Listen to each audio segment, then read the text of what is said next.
আসসালামু আলাইকুম। আজ আমি উত্তরবঙ্গের বিখ্যাত আলু ঘাটি সিলভার কাপ মাছের মাথা দিয়ে রান্না শেয়ার করব। একটি সিলভার কাপ মাছের মাথা ছোট করে কেটে নিয়েছি। 4টা আলু 3 ভাগ করে কেটে নিয়েছি। আপনারাও কেটে নেবেন, এইভাবে তাড়াতাড়ি সিদ্ধ হয়ে যাবে। কড়াইয়ে আলুগুলো দিয়ে নিলাম। যে পরিমাণ পানি দিলে আলু সিদ্ধ হবে সেই পরিমাণ পানি দিয়ে নেব। 1 টেবিল চামচের 3 ভাগের 1 ভাগ লবণ দিয়ে নেব, যাতে আলু তাড়াতাড়ি সিদ্ধ হয়। এবার ঢেকে 5 মিনিট আলুগুলো সিদ্ধ করে নিতে হবে। আলু ভালোভাবে সিদ্ধ হয়েছে, এবার তুলে নিতে হবে। ঠান্ডা করে পরিষ্কারভাবে খোসা ছাড়িয়ে হাতের সাহায্যে ম্যাশ করে নিতে হবে। পুরো ম্যাশ করা যাবে না, একটু গোটা গোটা রাখতে হবে যাতে খেতে ভালো লাগে। কড়াইয়ে পরিমাণ মতো তেল দিয়ে খুব ভালোভাবে গরম করে নিতে হবে।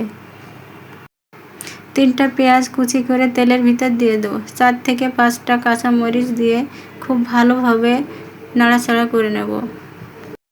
অল্প লবণ দিয়ে নেব যাতে পেঁয়াজ নরম হয়, মশলার সাথে খুব ভালোভাবে মিশে যায়।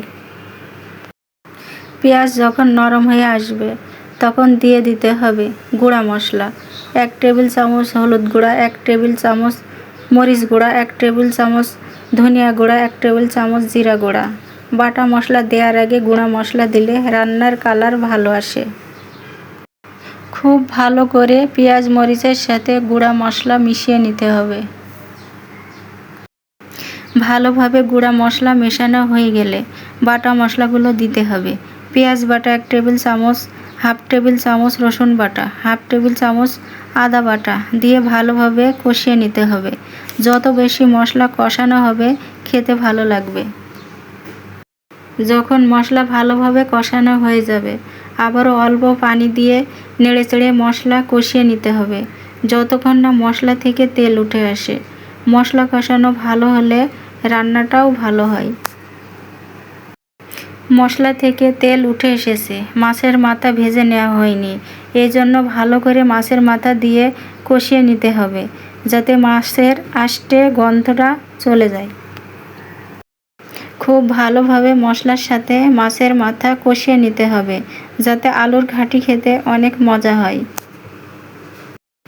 এবার মাছের মাথা খুন্তির মাথা দিয়ে ছোট ছোট করে ভেঙে নিতে হবে যাতে আলুর সাথে ভালোভাবে মিশে যায়, খেতেও ভালো লাগে। প্রায় কষানো হয়ে গেছে। এবার 1/2 টেবিল চামচ গরম মশলার গুঁড়া দিয়ে অল্প একটু কষিয়ে নিতে হবে। ভালোভাবে মশলা কষানোর পর ম্যাশ করে রাখা আলু দিয়ে ভালো করে মাছের মাথা মশলার সাথে মাখিয়ে নিতে হবে। ভালোভাবে যখন আলু মাথা মশলা একসাথে মিশে যাবে, আলু সিদ্ধ করা আছে এই জন্য পানি একটু পরিমাণ মতো দিতে হবে। ভালোভাবে নেড়ে নিতে হবে, আলু মাছের মাথা ভালোভাবে মিশে যায়। প্রথমে পেঁয়াজের সাথে অল্প লবণ দিয়েছিলাম, লবণ আর একটু লাগবে। আপনারা রান্নার সময় দেখে নেবেন লবণ ঠিক আছে কিনা। এবার একটু বারবার নেড়েচেড়ে নিতে হবে, অনেক সময় নিচে লেগে যায়।